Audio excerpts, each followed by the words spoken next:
Hi everyone! Today I want to share with you a delicious salad recipe, imitation crab salad. It's incredibly easy to make and packed with flavor. This salad is perfect as a side dish, a snack, or even for making sandwiches. Chop 9 ounces of imitation crab.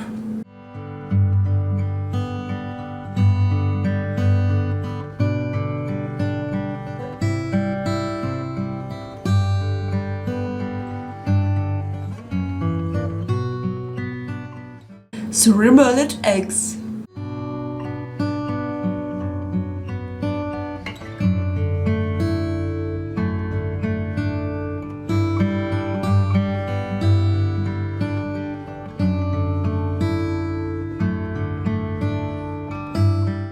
one large cucumber,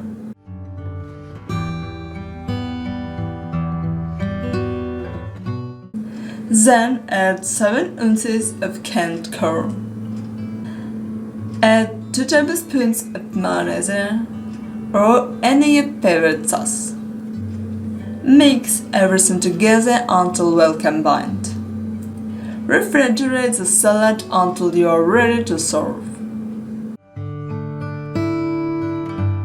And there you have it, a delicious and simple imitation crab salad that's ready to enjoy. I hope you like this recipe. Thank you for watching.